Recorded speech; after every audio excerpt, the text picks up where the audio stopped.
Bien, hoy comenzamos con la fisiología y fisiopatología cardiovascular. Teniendo en cuenta que ya repasamos electro, les voy a mandar una pequeña autoevaluación de electrocardiografía para que me completen y poder adjuntar las calificaciones en Y Ultra. ¿Sí? Eh, un poco de repaso de anatomía cardiovascular para entender el órgano. Y fundamentalmente lo que debemos entender es la enorme diferencia de geometría entre el ventrículo izquierdo y el ventrículo derecho. Acá tenemos al ventrículo derecho y el nacimiento de la arteria pulmonar que está por acá, ¿sí? Aquí tenemos al ventrículo izquierdo y el nacimiento de la aorta que está justo acá abajo, ¿sí? Nace por allá abajo. Entonces, esto es la válvula pulmonar, el tracto de salida del ventrículo derecho, la válvula tricúspide, el ventrículo izquierdo, el plano aurículo ventricular izquierdo con la válvula mitral, y acá al fondo, ¿sí? El nacimiento de la aorta que va hacia aquí arriba. Si nosotros esto lo evaluamos en una placa de tórax, ¿sí? El borde de una placa de tórax normal, el borde derecho es la aurícula derecha. Aquí tenemos el nacimiento de la arteria pulmonar, el tronco interlobar inferior, superior. Esto es la pulmonar izquierda. Aquí tenemos una doble marca que es la aurícula izquierda, y aquí el borde izquierdo es el ventrículo izquierdo, la aorta ascendente, el botón aórtico, la vena brachiocefálica izquierda que está aquí. Eh, Aquí tenemos la derecha. Esto es la arteria subclavia, ¿sí?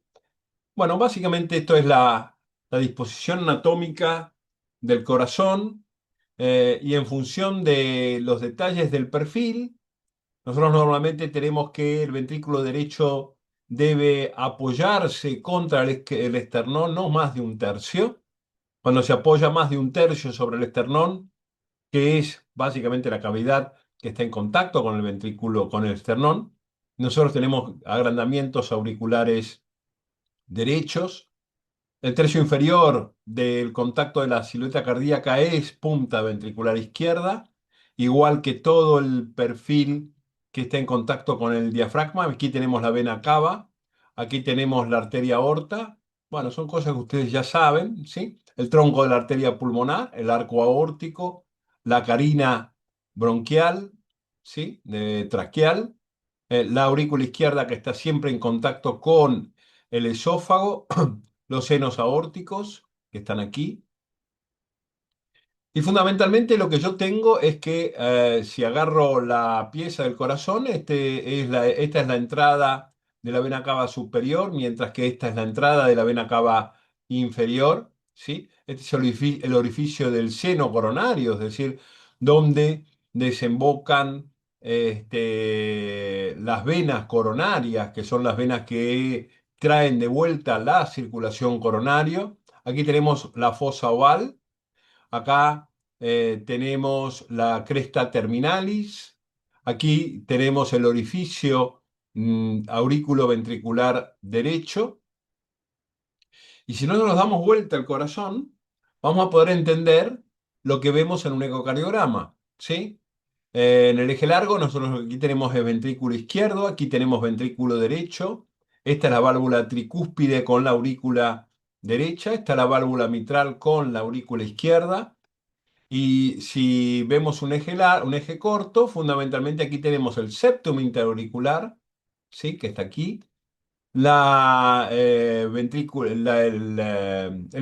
derecho, ¿sí? La cavidad ventricular izquierda. Estas son las cuerdas tendinosas de la válvula mitral, ¿sí? Con la válvula mitral, que esta sería esta, ¿sí? El tracto de la comunicación aurículo-ventricular, y finalmente la aurícula izquierda.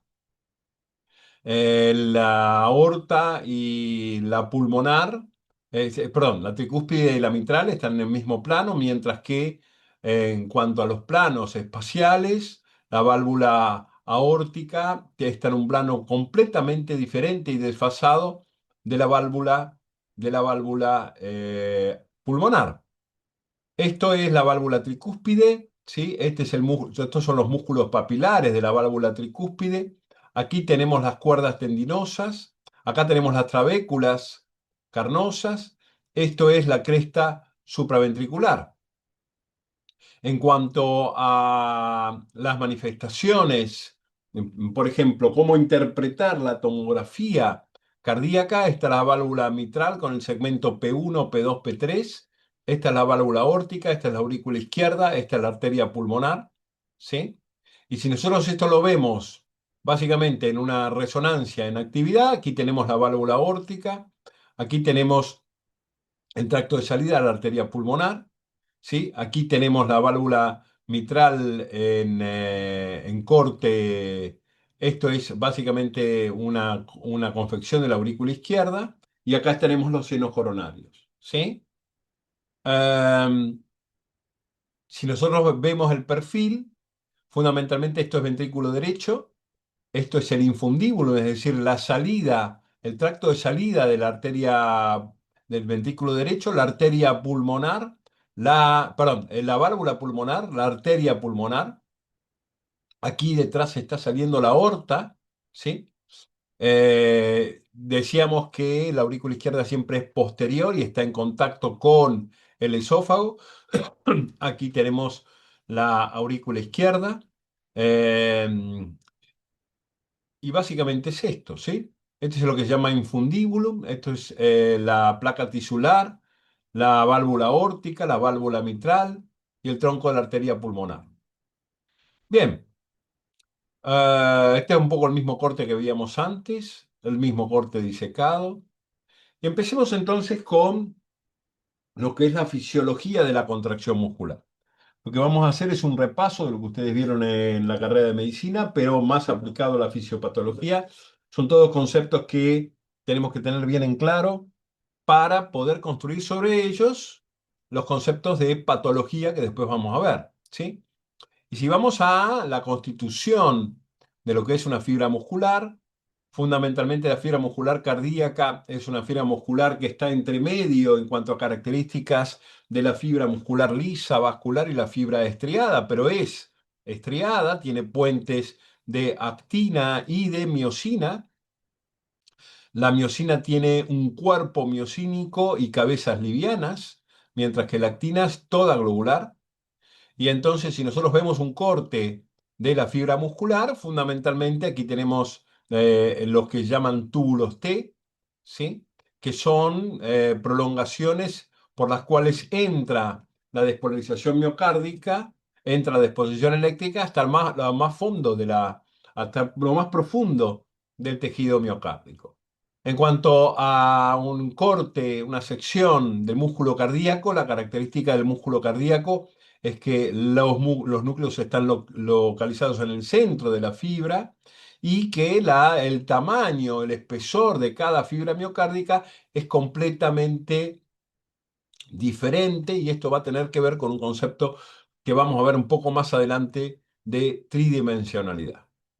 Si nosotros analizamos la constitución de la fibra miocárdica, fundamentalmente el sarcómero está limitado por dos líneas Z, filamentos de miosina en el centro del sarcómero, entre 150 y 360 moléculas de miosina, de cadena pesada, que son fibrilares, que son el sostén, el anclaje mecánico de la contracción, y de cadenas livianas, también denominadas cabezas de miosina, que tienen una tepeasa magnesio dependiente, que es la que cuando llega el magnesio, y lo vamos a ver un poco más adelante, lisa un ATP en fósforo inorgánico y 2 ADP, liberando energía para que esta cabeza de miosina cambie su estructura terciaria y se vincule con la actina globular. La actina está formada por 6 moléculas de actina globular ancladas por un filamento de tropomiosina e intercaladas con una molécula de troponina. La troponina tiene a su vez 3 subunidades. Una troponina T, que fija la molécula completa de troponina a los filamentos de tropomiosina, que son la columna vertebral de la actina. Ahora la vamos a ver. Una troponina C, que es la fijación, que es el punto de fijación del calcio, y una troponina I, que es la que tapa, evita que la actina, la cabeza de la actina, la cabeza de la miosina, se vincule con la actina globular. Entonces, básicamente en el acortamiento lo que tenemos es un acercamiento de las dos líneas Z musculares hacia la línea M, que es central, ¿sí? Esto es miosina con sus cabezas livianas y esta es la actina que se mueve sobre la miosina. La actina, la miosina no se mueve, mientras que es la actina la que se acerca mutuamente acercando las líneas Z. Aquí tenemos cómo las líneas Z se acercan a lo que es la línea M en la contracción muscular.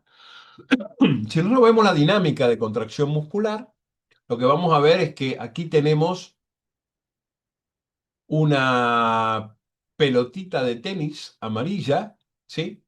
Que cae, esta pelotita de tenis es el calcio.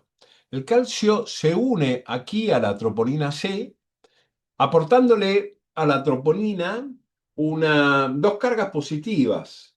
Al llegar a estas cargas positivas, la proteína, la troponina, cambia de estructura terciaria. Y al cambiar de estructura terciaria, rota 90 grados en sentido horario. Al rotar 90 grados en sentido horario, esto es esto es la troponina T, es la aceituna grande, la bola más grande arriba de la aceituna es la troponina C y la bola más pequeña es la troponina I, ¿sí? Al producirse este cambio de estructura terciaria y al rotar 90 grados, se desnuda la actina globular que está aquí, que es la actina sobre la cual va a hacer vínculo la cabeza liviana de la miosina. Esto es el filamento de miosina gruesa, esta es la cabeza liviana de la miosina, y aquí vemos que llega un cono gris. Este cono gris es magnesio. Ese magnesio va a hacer que esta bola verde, que es ATP, se lise en fósforo inorgánico y ADP liberando energía. Esa energía es la energía que la cabeza liviana de la miosina necesita para arrastrar literalmente a la actina globular una vez que cambia de conformación. Es decir, la liberación de energía genera el cambio de conformacional de la cabeza liviana de la miosina, que se vincula a la actina globular y se produce la contracción. ¿Esto se entendió? Sí, doctor. Sí, doctor. Sí, sí, doctor. Todo esto es para todo esto es fundamental el calcio. Miren un detalle. Cuando el calcio se desprende de la troponina C, fíjense que la troponina vuelve a su estado de reposo original.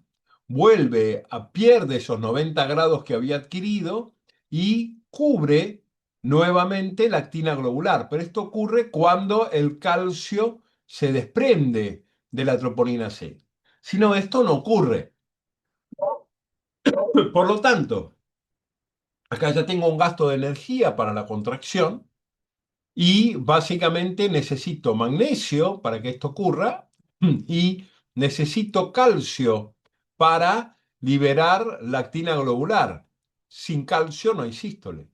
Pero fíjense que al desprenderse el calcio de la troponina C, es el momento en el cual la troponina vuelve a su posición de origen. Es decir, con calcio no hay diástole, sin calcio no hay sístole. Sin calcio no hay sístole y con calcio pegado a la troponina C no hay diástole. ¿Sí? Con lo cual el calcio es esencial en esta lógica que nosotros vamos a ver. ¿Cómo produce energía el miocardio? Fundamentalmente, el miocardio es omnívoro. Produce energía a través de la oxidación de ácidos grasos, eh, hacia la utilización de cuerpos cetónicos, incluso incluso de lactato, glucosa, es decir, que fundamentalmente las propiedades metabólicas del miocardio lo asignan como omnívoro metabólico, utilizando ácidos grasos, glucosa, lactato y cetona. Pero durante el ejercicio, fundamentalmente, durante un esfuerzo cardiológico, ¿sí? Fundamentalmente, la producción de acetil-CoA del miocardio se produce gracias a la oxidación de ácidos grasos. Esto es esencial porque el corazón no se puede permitir producir energía exclusivamente por glucólisis aeróbica, porque si entra en anaerobiosis el corazón durante el esfuerzo cardiológico, fundamentalmente esto iría a una producción importante de ácido láctico, a un daño celular y a la reducción en la producción de ATP. ¿Cómo se garantiza el corazón, la fuente de energía? Toma los ácidos grasos durante el esfuerzo, produce acetil-CoA. El acetil-CoA va a inducir la producción de energía y por lo tanto la contracción. Cuando, más allá de haber un aumento de consumo, hay una reducción del aporte en el caso de la isquemia, esta es una resonancia, esto es ventrículo derecho, esto es esternón, esto es ventrículo izquierdo. Fíjense durante la isquemia cómo el ventrículo izquierdo se detiene absolutamente su contracción, pierde fracción de eyección, un poco menos el ventrículo derecho porque como tiene menos masa muscular necesita menos energía y luego de la isquemia el corazón se recupera casi totalmente y lo de casi totalmente es algo que vamos a ver en el futuro cuando hablemos de miocardio atontado y miocardio hibernado. Entonces vamos a hablar un poco de las propiedades cardíacas. Y si hablamos de propiedades cardíacas, fundamentalmente las debemos definir como vagotropismo, que es la capacidad del corazón de ser excitado por con una corriente eléctrica o excitabilidad. Cronotropismo, que es el automatismo, capacidad de generar sus propios estímulos. Dromotropismo, conductibilidad, la capacidad de conducir impulsos eléctricos. Inotropismo, contractilidad, capacidad de contraerse. Y lusotropismo, que es la relajación, la capacidad miocárdica de relajarse. Vamos a ver cada uno de estos puntos en particular. Claramente, gasto cardíaco depende del volumen sistólico de la frecuencia cardíaca. Entonces yo voy a tener propiedades que aplican al volumen sistólico y propiedades que aplican a la frecuencia cardíaca. En cuanto a la regulación de todas estas propiedades, las podemos clasificar en dos grandes mecanismos de regulación de las propiedades cardíacas. Una regulación homeoheterométrica, perdón, en la cual esta regulación depende del hecho que durante la diástole la fibra miocárdica se elonga, se estira, o por regulación homeométrica. En este universo de mecanismos regulatorios hay cambios en la contractilidad independientemente de la longitud de la fibra miocárdica. Regulación heterométrica, la fibra se alarga y entonces produce la regulación. Regulación homeométrica no depende de la longitud de la fibra en reposo. La autorregulación homeométrica es la propiedad que tiene la bomba cardíaca de modificar su actividad independientemente de los cambios de sus dimensiones. Fundamentalmente, yo lo que tengo aquí es el fenómeno de ANREP. De esto lo vamos a ver un poco mejor en unos minutos. Entonces, propiedades de miocardio: inotropismo, cronotropismo, dromotropismo, vagotropismo y lusotropismo. ¿Sí? Aquellas, si decíamos que volumen minuto de frecuencia cardíaca por volumen sistólico, las propiedades que inciden sobre el volumen sistólico son, primero, la capacidad del corazón de llenarse, de relajarse, denominado lusitropismo. Y segundo, la capacidad del corazón de contraerse, denominado inotropismo. Estas aplican fundamentalmente al volumen sistólico. En cuanto a la frecuencia cardíaca, tres propiedades se aplican sobre la frecuencia cardíaca.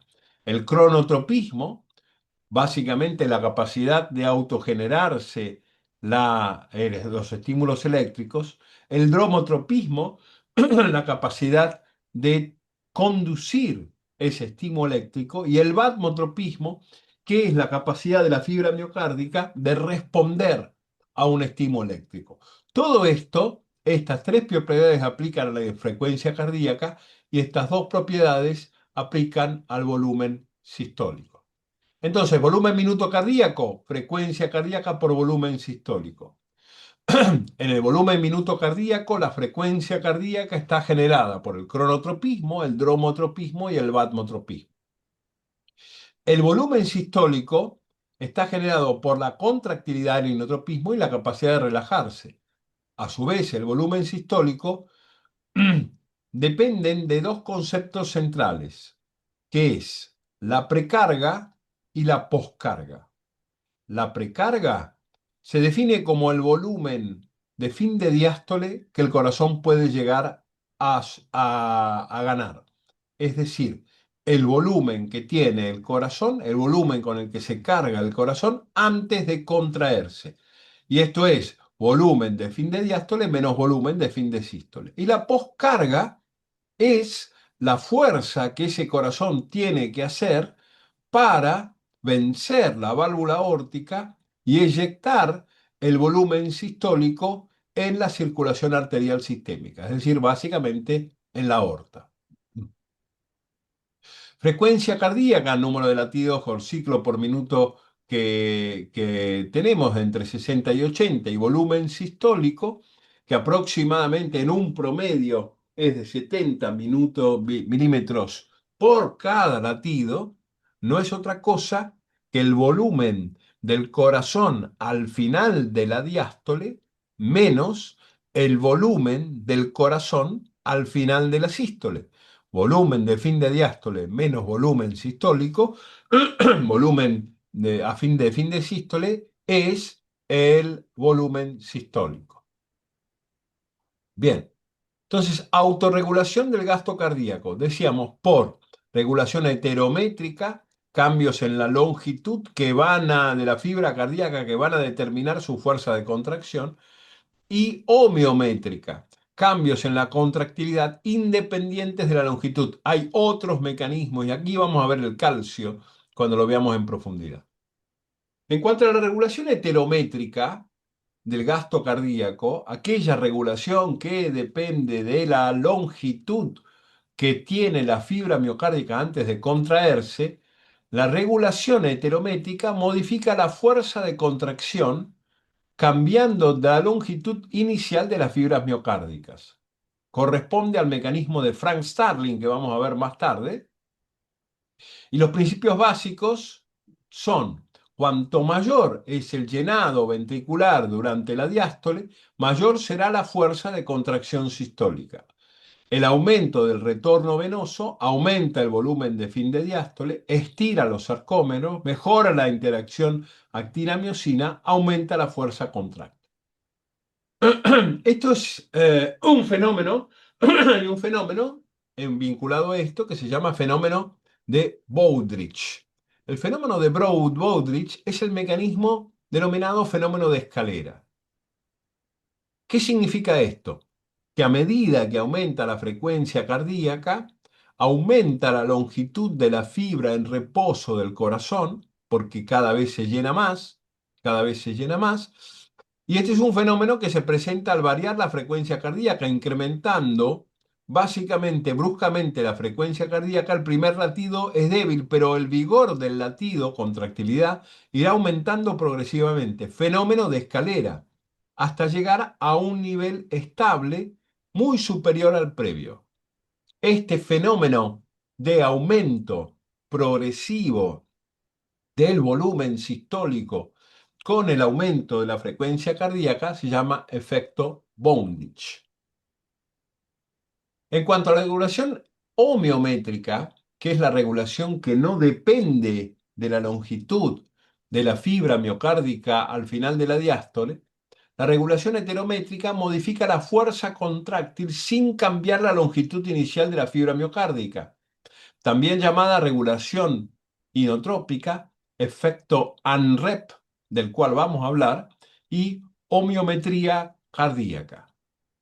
Bien, ¿preguntas hasta aquí? ¿Vamos bien? No, no. Sí, sí, sí.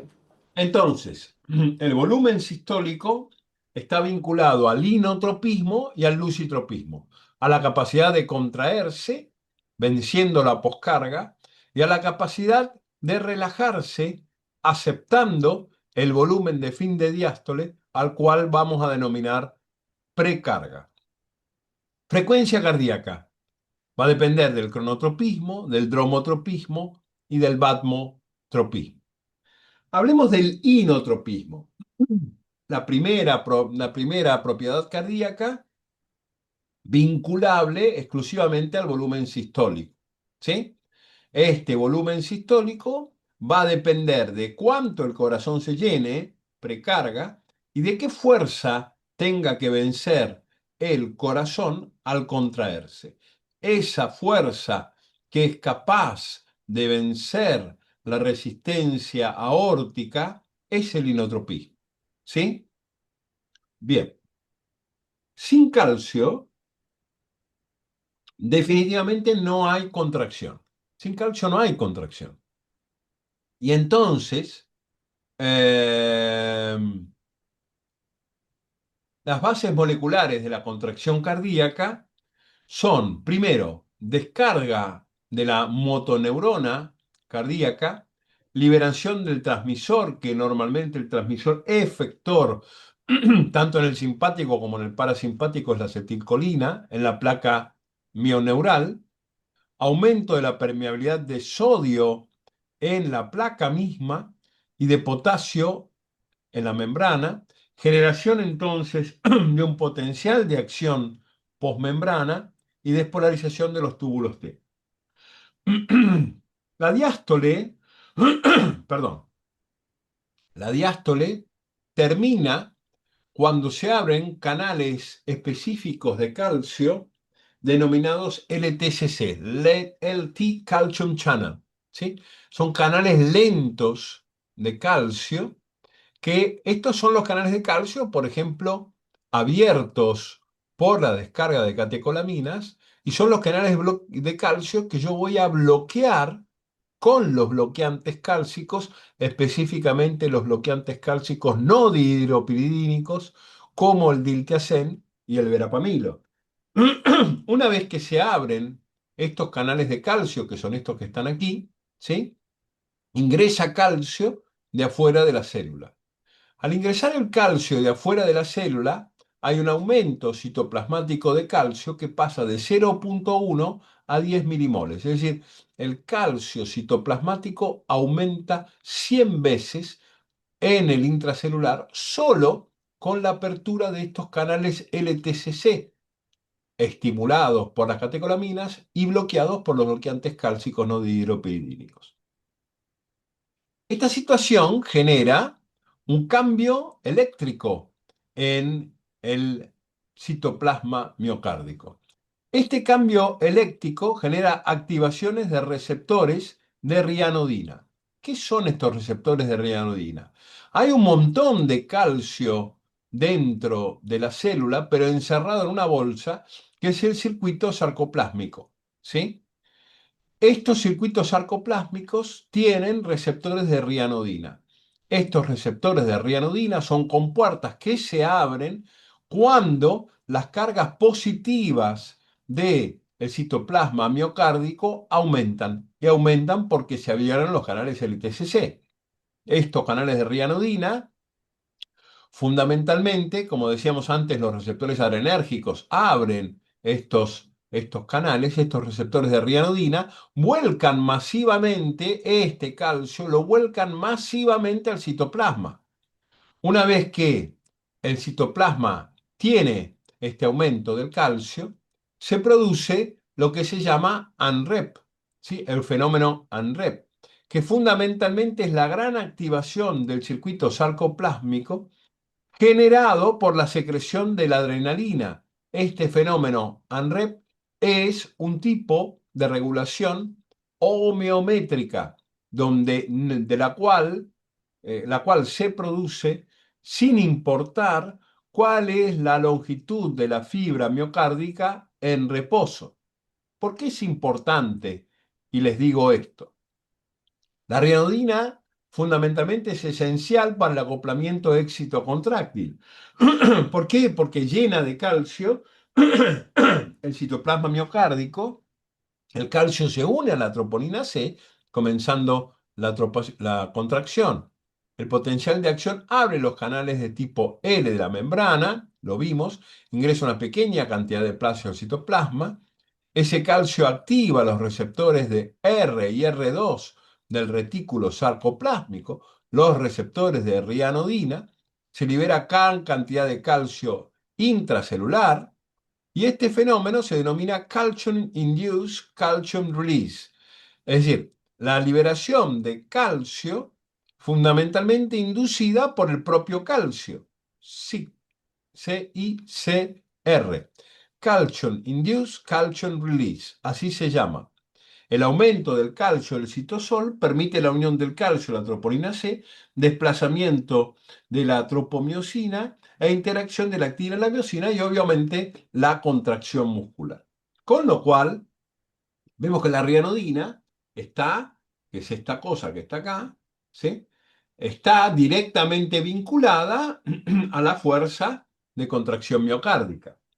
En insuficiencia cardíaca avanzada, la rianodina fundamentalmente tiene un cuadro de hiperfosforilación con pérdida de su función y entonces menor liberación de calcio del circuito sarcoplásmico al citoplasma y menor fuerza contráctil, a punto tal que se han descrito importantes cambios en la rianodina, tanto en la miocardiopatía dilatada de origen arrítmico con la aparición de insuficiencia cardíaca, como en estatus proarrítmicos por esta situación.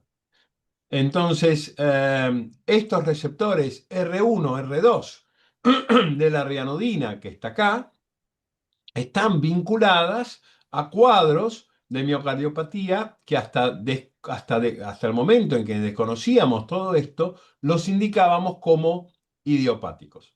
Recordemos que la miocardiopatía dilatada idiopática, la insuficiencia cardíaca de tipo idiopático, representa hoy por hoy el 40% de las causas de insuficiencia cardíaca que internamos en la unidad coronaria.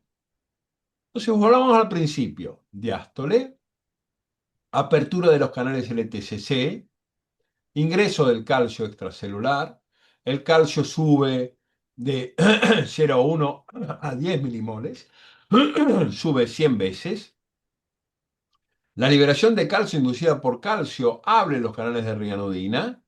Estos canales de rianodina inundan con más calcio el citoplasma de la célula miocárdica, llevándola a 100 milimoles por litro. Es decir, fuimos de 1 a 100. En todo este proceso aumentó 1000 veces el calcio citoplasmático. Ese calcio se va a fijar a la troponina C. Al fijarse a la troponina C, esta cambia de estructura terciaria rotando 90 grados, desnuda la actina globular y entonces el magnesio que permitió la hidrólisis de ATP cambia la estructura terciaria de la cabeza de miosina que se pega a la actina globular y se produce la contracción muscular. ¿Hasta acá vamos bien? Sí, sí, todo bien, ¿no? Muy bien. Sí, doctor. Entonces, acá llegamos a la sístole. Se produjo la sístole, ¿sí? Pero, después de la fiesta, ¿sí? Hay que poner la casa en orden.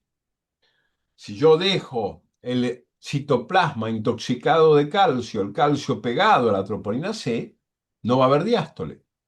Entonces necesito, como todo aquel dueño de casa que hizo una fiesta, gastar una enorme cantidad de energía para que el calcio citoplasmático se vuelva a meter, ¿sí?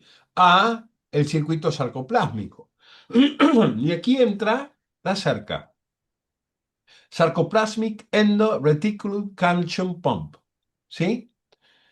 Y básicamente esta cerca va a promover el intercambio de sodio y calcio con gasto de energía. Esta cerca empieza a trabajar solo con gasto de energía, con gasto de ATP. Cuando se produce la recaptación sarcoplásmica del calcio, inhibo el calcio citoplasmático y vuelvo a la diástole. ¿Sí? ¿Esto se entendió?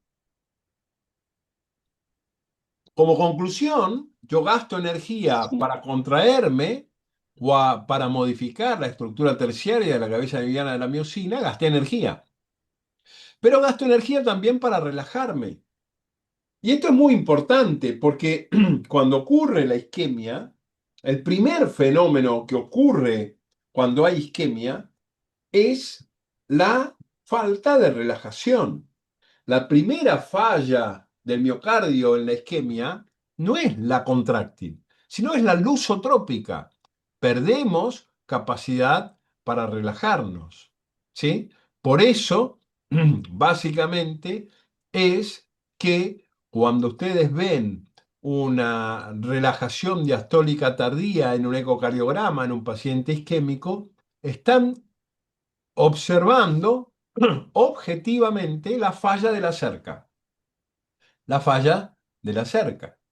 Múltiples trabajos se están hoy por hoy dirigiendo a la restauración de la acción de la cerca. Aquí tenemos la cerca que actúa fundamentalmente en la fase 3 del potencial miocárdico, ¿sí? Recaptando el calcio que está en el circuito, en el citoplasma al circuito sarcoplasma.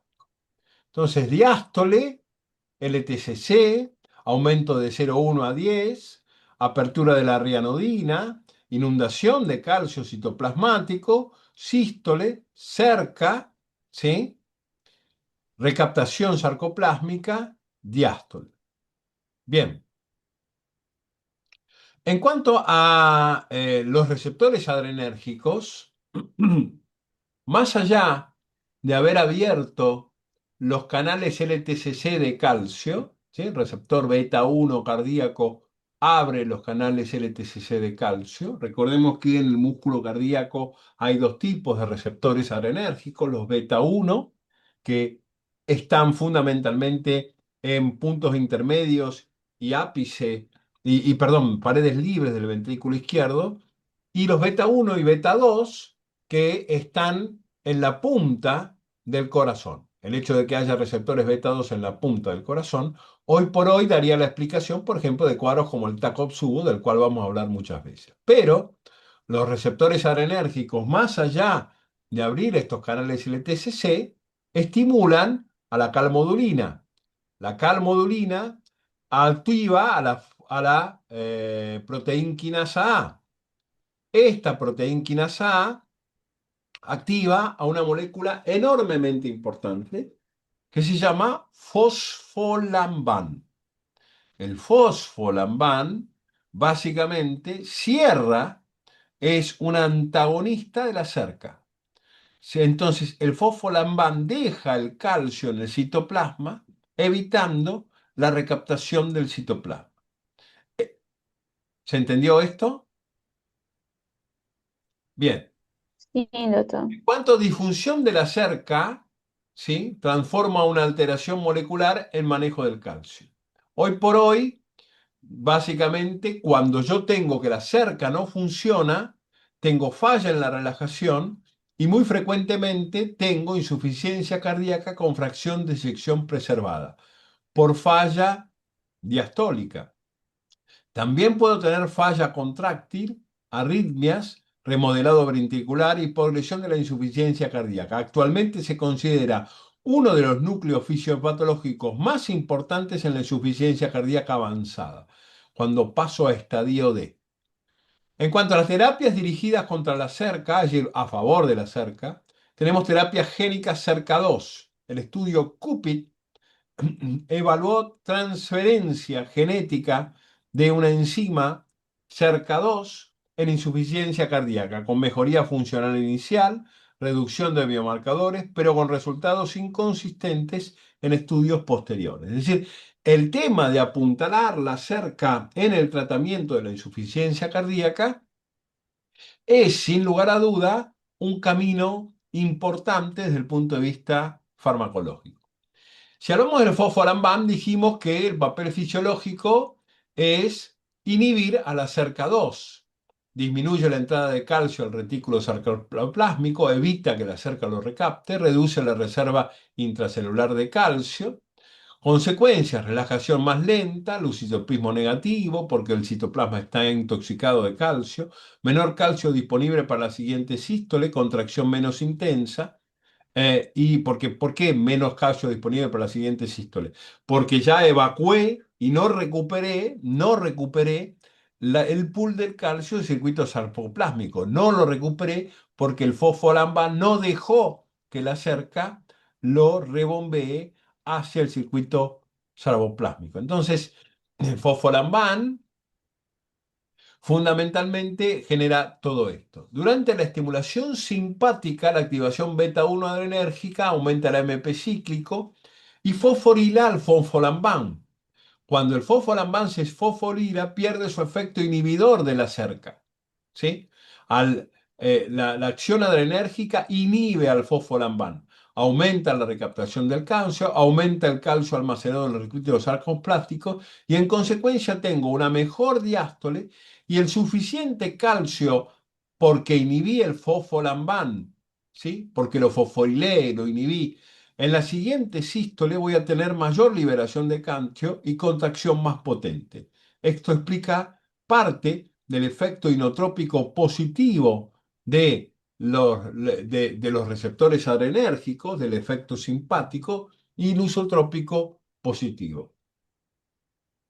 Las miocardiopatías por fosfolambán son enfermedades de manejo intracelular del calcio con un perfil particularmente arritmogénico, donde las arritmias y la fibrosis pueden proceder a la disfunción ventricular manifiesta. En este momento estamos, yo como cardiólogo, con la Universidad de La Plata y el CONICET, investigando mutaciones de fosfolambán en un lugar que es Tres Arroyos, en la provincia de Buenos Aires, donde hay muchísima ascendencia holandesa, neerlandesa, con lo cual es esta enfermedad de origen genético del norte de Holanda.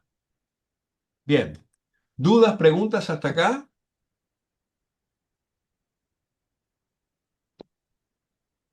Paramos, No, sí, doctor. ¿no? ¿Vamos bien? No. Bien.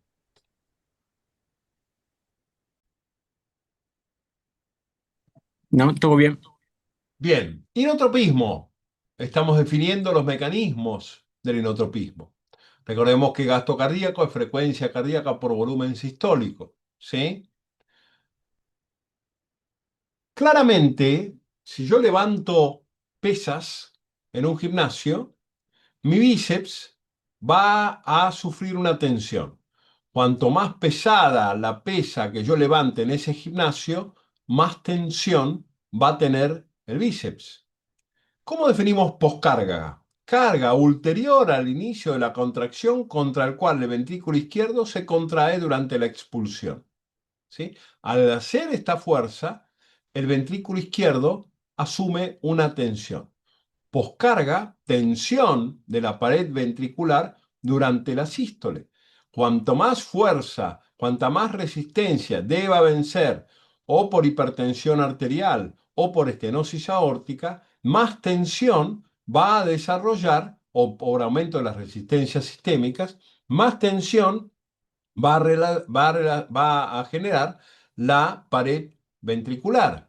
La poscarga, fundamentalmente, es legislada por una ley que ustedes deben conocer, que es la ley de Laplace, ¿sí?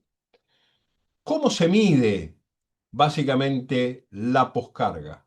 Tensión de la pared es uno, la tensión de la pared es uno de los aspectos determinantes principales de la captación miocárdica de oxígeno. Con un miocardio de pared más tensa, el consumo de oxígeno aumenta. Con un miocardio de pared más tensa en el contexto de cardiopatía isquémica, menos inotropismo voy a tener. La reducción de la poscarga y la precarga disminuyen la demanda de miocardio de oxígeno al disminuir el radio ventricular izquierdo. Entonces, si volvemos a este concepto, vamos a ver que poscarga es tensión por ley de Laplace. Y a medida que yo aumento la presión, aumento la tensión. A medida que yo aumento el radio, aumento la tensión. ¿Qué hace el corazón? ¿Qué hace el ventrículo para compensar el aumento de tensión? Se remodela. ¿Cómo se remodela? Aumentando el espesor de la pared miocárdica. No es lo mismo empujar un automóvil yo solo, la tensión muscular que yo voy a sentir si lo empujo solo o lo empujo con 6 tipos más. Si yo lo empujo con 6 tipos más, es muchísimo menor la tensión de mis músculos. Entonces, el aumento del espesor no es otra cosa que el reclutamiento de masa miocárdica para bajar la tensión, para bajar el consumo de oxígeno miocárdico individualmente por cada célula. Para entender la diferencia entre presión y tensión, supongamos que inflamos un guante de látex, ¿sí? Ustedes les hago una pregunta. La presión del pulgar y de los dedos, la presión del pulgar y de los dedos, ¿va a ser mayor o menor que en la palma en cuanto a presión? ¿Qué opinan ustedes? Es menor por el tamaño. Vos decís, la presión aquí es menor que aquí. Yo creo que La presión es mayor en la palma que en los dedos. Y si yo te digo que todo esto es una única cavidad y que por lo tanto, siendo una única cavidad, la presión aquí es la misma que aquí, porque si no, si es una sola cavidad, claramente con 5 dedos y una palma, la presión es igual en todos lados. Lo que cambia drásticamente es la tensión. La tensión en la palma es muy superior a la tensión en los dedos. ¿Sí? ¿Y por qué la tensión? ¿Se entiende lo que estoy diciendo? Si yo toco la palma del guante inflado, está mucho más tensa que un dedo. Pero la presión es igual en las 6 cavidades. 1, 2, 3, 4, 5, 6. Es igual la presión en todas porque no hay compuertas ni válvulas entre ellas. ¿Sí? Pero si yo toco la palma, está mucho más tensa que un dedo. ¿Por qué está mucho más tensa? Porque la palma tiene más radio. ¿Sí? El radio de la palma es mayor. Al ser mayor el radio en la palma, la tensión aumenta. El radio en un dedo es menor. Al ser menor el radio en un dedo, la tensión baja. Por otro lado, el espesor del hule de caucho en un dedo es mayor que en la palma, por esta misma distensión, con lo cual aquí tengo más espesor de pared, aquí menos espesor de pared. Aquí tengo menos radio, aquí tengo más radio. Aquí tengo menos tensión, aquí tengo más tensión, pero la presión es igual en todos lados. Esa es la diferencia entre tensión y presión. Por eso, porque tiene que ver con cuánto se llenó el ventrículo, porque tiene que ver con el espesor de las paredes, cuando hablo del esfuerzo del ventrículo para evacuar su volumen sistólico, hablo de tensión, hablo de ley de Laplace. La tensión es la poscarga. ¿Se entendió este concepto? Sí, Sí, doctor. ¿Se entendió entonces la diferencia entre tensión y presión? ¿Sí? Sí, Sí, Tensión Doc. doctor. Tensión es la poscarga, ¿sí? Obviamente, la presión aumenta la poscarga, el radio aumenta la poscarga y el espesor la reduce por ley de Laplace. Bien, esto es cómo se mide la poscarga ventricular. Ahora, ¿dónde se mide la poscarga ventricular? La máxima velocidad de contracción se da cuando la fibra no está expuesta a carga. Se puede ser medida directamente evaluando la de PDT. ¿Qué es la de PDT? Es la diferencia de presión y de tensión que básicamente que el ventrículo es capaz de desarrollar. La longitud muscular en reposo, ley de Starling, y el mecanismo beta adrenérgico. Pero básicamente esta de PDT, es decir, el punto en el cual, sin cambio de volumen, por lo tanto, sin cambio de radio, no cambio el radio, pero aumento la presión, no cambio el radio, pero aumento la presión, ¿sí? Desde el punto de vista ciclocardíaco, es en un periodo que se llama contracción isovolumétrica sistólica. No se preocupen, la semana que viene vamos a ver ciclo cardíaco y esto lo vamos a retomar. En la contracción sin cambio de volumen, cierre de las válvulas auriculoventriculares, las sigmoides, la aórtica cerrada, se contrae el corazón, aumenta su tensión por aumento de presión sin aumentar el radio, ¿sí? Y al aumentar la tensión, yo puedo medir qué poscarga tiene que vencer ese ventrículo al abrir la válvula aórtica, que es, en ausencia de estenosis aórtica, la presión diastólica de la aorta. ¿Esto se entendió?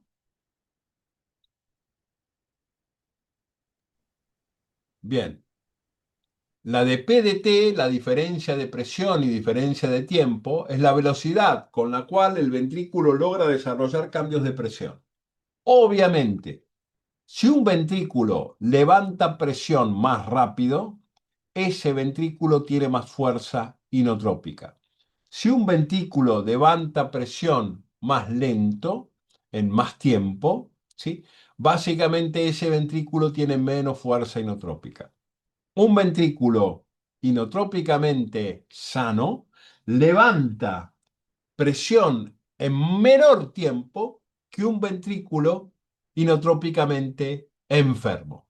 ¿Se entendió este concepto? Diferencia de presión sobre diferencia de tiempo. Es decir, ¿qué presión aumento en la unidad de tiempo? La máxima de PDT, diferencia de presión, diferencia de tiempo, se logra al final de la contracción isovolumétrica sistólica antes de la apertura de la válvula aórtica. Es el mejor indicador de trabajo ventricular. Es el mejor indicador de inotropismo. Se retrasa con el deterioro inotrópico, pudiendo producirse aún después de la apertura aórtica, cuando hay gran pérdida de la eficiencia contráctil. Este concepto de PDT al final de la contracción isovolumétrica sistólica se comprendió. Sí, Escucho. doctor. ¿Seguro? Sí, Bueno, vamos a ver sí. cuando lleguen los O exámenes. sea, ¿qué? Eso, tienen que estudiar. Ahora sí entendí. Bien, Hay que fijar el conocimiento. bien. ¿Dudas, preguntas? Avancemos. Entonces, a medida que el miocito, que la unidad contráctil del músculo cardíaco se contrae, va a ir desarrollando más tensión, porque básicamente al contraerse aumenta la presión de adentro de la cavidad. ¿Sí? Bien. ¿Qué parámetro fisiológico se puede modificar para incrementar la fuerza de contracción miocárdica?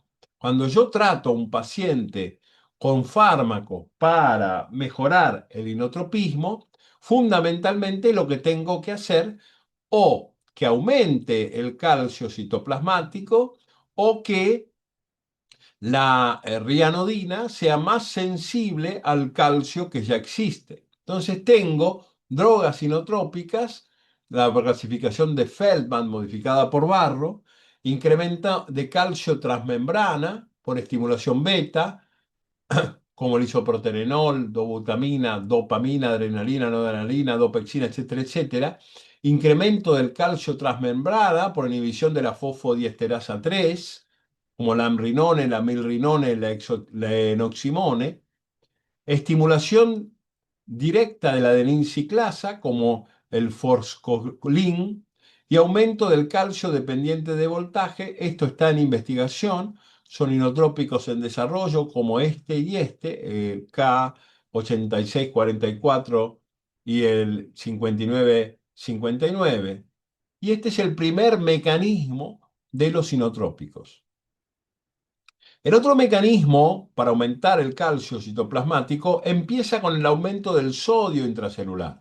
Y aquí tenemos la digital, que incrementa la acción de la bomba de sodio y potasio, y este sodio excesivo dentro de la célula, por inhibición de la bomba de sodio y potasio, no saco sodio, dejo el sodio dentro de la célula, ese exceso de sodio lo intercambian con calcio.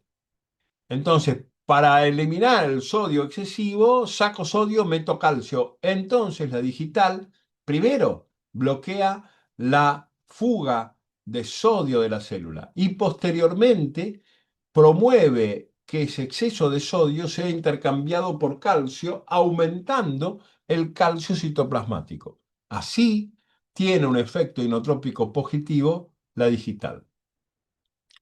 ¿Cómo puedo también generar efecto inotrópico? Sensibilizando a la rianodina, sensibilizándola a que responda con el poco calcio que hay dentro de la célula. Los sensibilizadores de los canales de calcio, por ejemplo, el levosimendan, entre otros. Y finalmente, último tipo de inotrópico, prolongación de la despolarización cardíaca, como la vesnarinona, que vamos a verla en su momento. Entonces, vean como que el calcio tiene un efecto central sobre el control inotrópico. ¿Dudas, preguntas hasta aquí? Paramos 3 minutos y seguimos. Hablemos de la segunda propiedad que involucra al volumen sistólico, que es la capacidad del corazón de relajarse. En cuanto a bases moleculares del lucitropismo, la liberación de calcio de las cisternas sarcoplásmicas, se une el calcio a la troponina C, hay contracción, pero básicamente recordemos que para que se produzca la relajación, para que la troponina I vuelva a bloquear la actina globular, yo tengo que sacar, tengo que despegar el calcio de del circuito sarcoplásmico. En cuanto a la nutrición miocárdica, recordemos que la nutrición miocárdica es básicamente diastólica, por lo menos del ventrículo izquierdo. Y esto es central para entender por qué los pacientes con insuficiencia cardíaca y fracción de eyección preservada con diástoles cortas o diástoles patológicas tienen problemas nutricionales miocárdicos importantes. Pero entremos al concepto de precarga y del llenado cardíaco y de la relajación cardíaca. Hablamos de volumen telediastólico del ventrículo izquierdo. La precarga es el volumen que el corazón es capaz de asumir al final de la diástole. Y aquí entra la ley de Frank-Starling.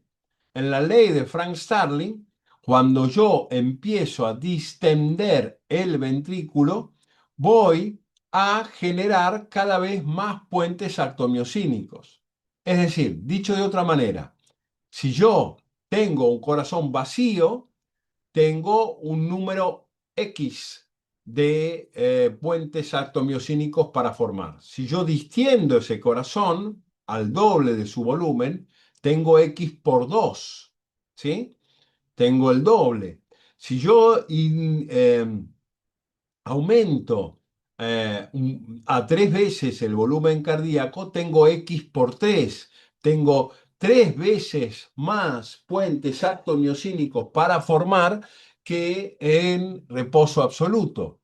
Este es el motivo por el cual la ley de Starling dice que el volumen sistólico o la fuerza contráctil, estamos hablando de regulación heterométrica, es directamente proporcional a la longitud de la fibra. Dicho de otra forma, el volumen sistólico es directamente proporcional al volumen de fin de diástole. El volumen sistólico es directamente proporcional a la precarga. ¿Sí? Todo esto es absolutamente cierto hasta un punto en el cual, más allá de este punto, si yo sigo distendiendo, sigo aumentando el volumen de fin de diástole, se alejan tanto los puentes actomiocínicos que ya se han desenganchado. Ven que aquí está este desenganchado de este. Al desengancharse, fundamentalmente lo que yo tengo es una pérdida en la fuerza contráctil. Este punto, más allá del cual, si yo sigo aumentando el volumen de fin de diástole, empiezo a perder volumen sistólico, se llama punto de reserva de precarga. Punto de reserva de precarga. Resumo, aumento el volumen de fin de diástole, estiro la fibra miocárdica, potencialmente cada vez tengo más puentes actomiocínicos para formar y aumenta el volumen sistólico con el aumento del volumen de fin de diástole. Pero esto llega a un punto límite, denominado punto reserva de precarga, del cual si yo sigo aumentando el volumen de fin de diástole, desengancho los puentes actomiocínicos y entonces el volumen sistólico empieza a caer. ¿Esto se entendió? Sí, Bien. doctor. Entonces, regulación del gasto cardíaco. Homeométrica. Todo lo que hablamos del calcio, todo lo que hablamos, esto es regulación homeométrica del gasto cardíaco, de la acción de los receptores adrenérgicos, del fosfolambán, de la cerca. Esto es regulación homeométrica. Pero si hablamos de el aumento de la fuerza de contracción en función de la longitud de la fibra, hablamos de regulación heterométrica. La regulación heterométrica tiene que ver fundamentalmente con la ley de Frank-Starling, ¿sí? Que lleva a todo este proceso que acabamos de ver. Y entonces aquí entra lo que se llama efecto AMREP, que fundamentalmente es el que describió AMREP en 1912 con un aumento, describiendo un aumento del volumen sistólico de manera lineal con el aumento del inotropismo. ¿Qué quiere decir esto? Que a medida que yo aumento la precarga, tengo un efecto inotrópico positivo, el efecto AMREP de la ley de Frank-Starling, que es básicamente la descripción de la ley de Frank-Starling sobre el músculo cardíaco. ¿Sí? Bien. Para la distensión cardíaca hay una proteína central que vamos a analizar juntos más adelante cuando veamos hipertrófica, que es la titina. Proteína gigante sarcomérica responsable de la elasticidad pasiva, rigidez ventricular, respuesta mecánica, con varias isoformas. Recuerden la titina, que es la que se desnaturaliza en la miocardiopatía hipertrófica. ¿Sí? Bien. Entonces, falla miocárdica, falla diastólica, falla lusotrópica, falla sistólica, falla inotrópica.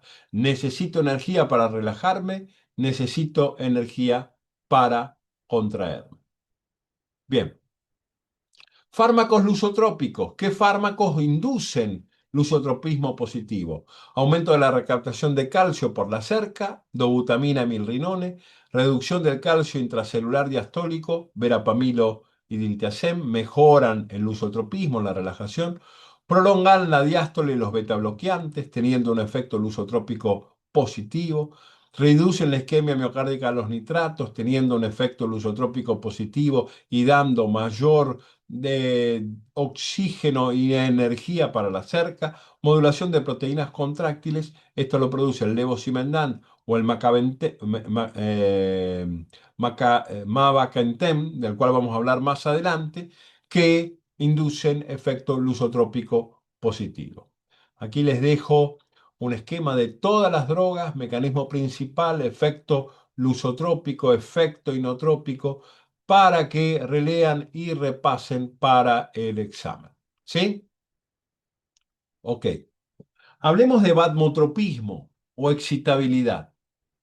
Y entonces esto algo vimos cuando vimos electrocardiograma al principio de todo. Nosotros lo que debemos recordar es que la diferencia de potencial en el músculo cardíaco es de menos 90 milivolts. Es decir, que fuera de la célula, dentro de la célula, hay 90 cargas negativas respecto de fuera. ¿Por qué se produce esto? Básicamente porque el intracelular tiene muchísimos fosfatos orgánicos, muy poco sodio, ¿sí? Tiene el intracelular 10 miliequivalentes de sodio, mientras que afuera hay 140. Y eh, en cuanto al potasio, el intracelular tiene 150 y afuera solo 4 miliequivalentes. Cuando llega un estímulo eléctrico, la enorme diferencia de concentración de sodio extra e intracelular hace que el sodio básicamente ingrese por los canales de sodio. La estimulación beta-adrenérgica es cronotrópica positiva, dromotrópica positiva, inotrópica positiva y lusotrópica positiva, básicamente por los efectos que acabamos de ver. Entonces, ¿cómo se produce la despolarización miocárdica común? Lo primero que se produce es la fase cero, apertura de los canales de sodio activados por voltaje. Esta es la fase cero, ¿sí? En la cual básicamente se abren los canales de sodio, ingresa sodio masivamente por diferencia de concentración y por gradiente eléctrico. Posteriormente se produce lo que se llama fase 1 y fase 2. En la fase 2, no, el miocardio no se repolariza porque están ingresando cargas positivas. ¿De dónde entran cargas positivas? De los canales LTCC y del circuito sarcoplásmico. Con lo cual hay una fase 2 de ingreso de calcio con meseta. Luego tenemos la fase 3. En la fase 3 actúa la bomba de sodio y potasio, empiezo a tener la relajación diastólica, a sacar el sodio que entró con la bomba de sodio y potasio y al meter el potasio que salió con la bomba de sodio y potasio que gasta energía. ¿Sí? Bien. Diferente, completamente diferente, es la fibra automática, que vamos a verla un poco más tarde. El hecho es que la fase 0, la fase 1 y la fase 2, ¿sí? Es lo que se llama periodo refractario absoluto, ¿sí?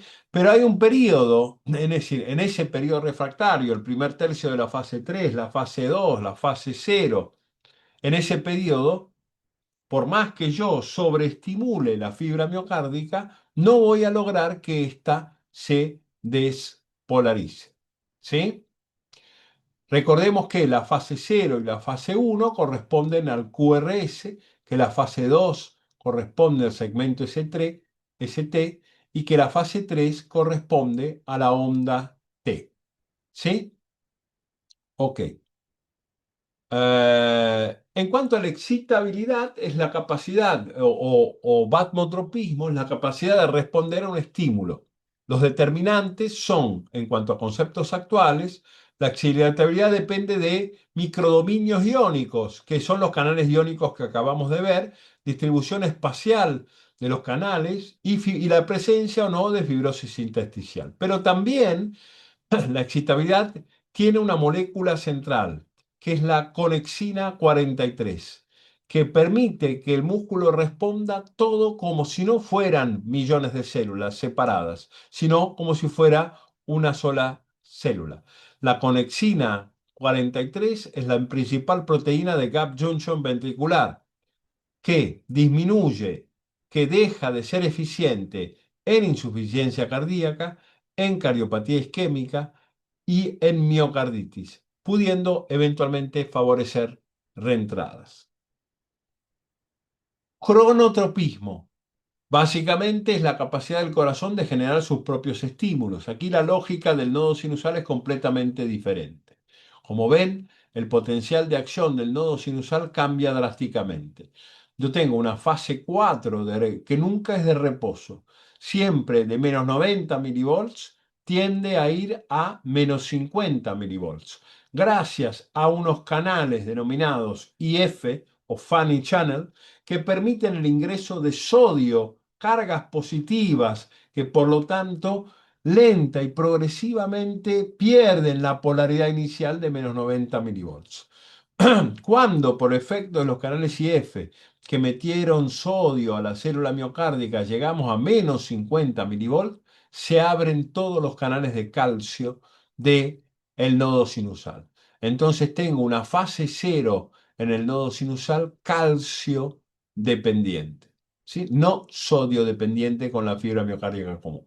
Por eso los bloqueantes cálcicos son cronotrópicos negativos, porque bloqueando esta fase cero de calcio evitan la despolarización del nodo sinusal. Y por eso la ivabradina es radicardizante, porque bloquea esta despolarización espontánea de la fase 4, haciendo que esta despolarización sea más tardía. Finalmente, el potencial de acción de la fibra automática depende de la bomba de sodio y potasio que pone todo en su lugar. ¿Sí?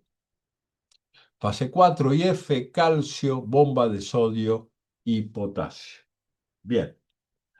Aquí tenemos el efecto de la ivabradina. La ivabradina, al enlentecer el ingreso de sodio a la fibra miocárdica común, la bradicardiza. Esa fibra miocárdica común, al tener enlentecido este ingreso, retrasa su llegada a los menos 50 milivolts, necesitando más tiempo y por lo tanto teniendo menos contracciones por minuto. ¿Dudas, preguntas hasta acá? Doctor, yo tengo una pregunta. Sí. Cuando yo estoy ahí en ese canal de Finding Training, ¿sí? Yo Sí. tenía leído que IF. tengo dos tipos de SIF. Sí. Tengo entendido que tiene entrada de caucho, No, los canales IF, entrada de caucho de sodio al mismo tiempo, solo sodio. no, solo sodio. Los canales IF están solo descritos para el ingreso de Solo que, canales perdón, de doctor. sodio. Ah, ¿Sí? Solo es. ok, doctor, gracias. Bien. Dromotropismo. Dromos es correr. ¿Sí? En un hipódromo corren los caballos. ¿Sí? La conductividad o dromotropismo es la capacidad de transmitir el impulso eléctrico. Velocidad de conducción va a depender del diámetro celular, es decir, del ancho de la pista, de los canales de sodio, es decir, de los caballos, de las gap junctions, por la proteína que acabamos de nombrar, que conectan a todas las células miocárdicas para una respuesta eléctrica simultánea, y lo que se llama anisotropía miocárdica.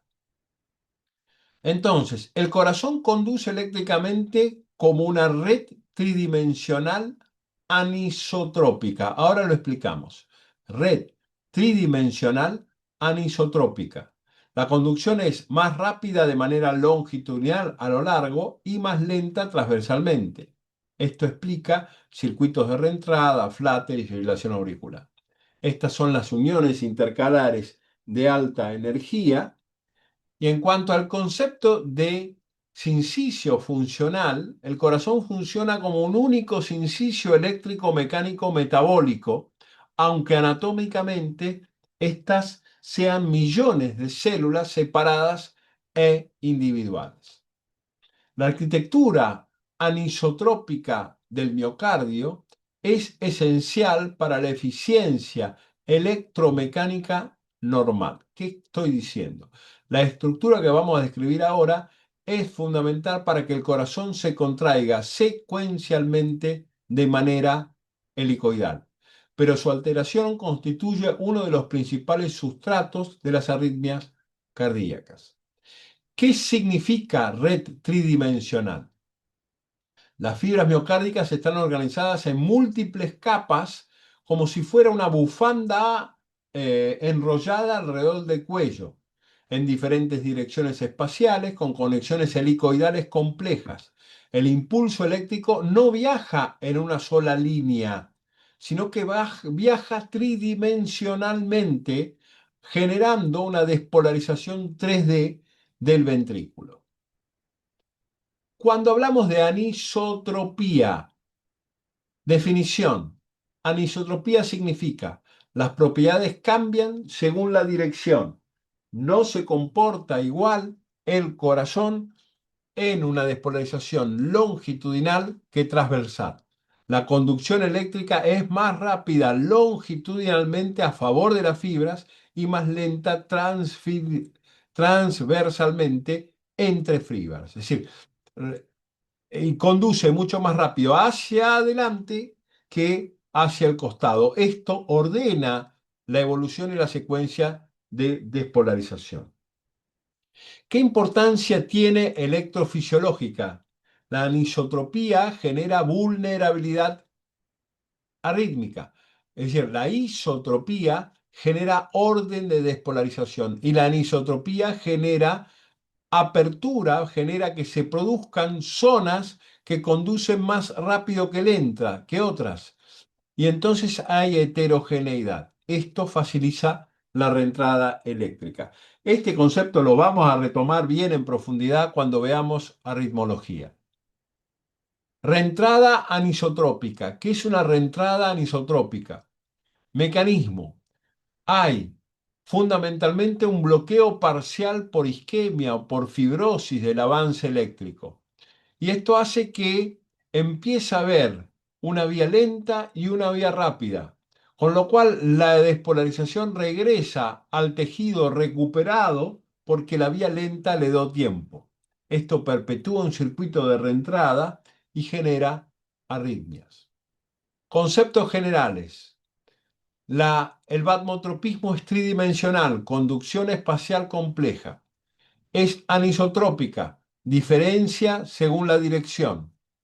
Es longitudinal, conducción rápida, transversal, conducción lenta.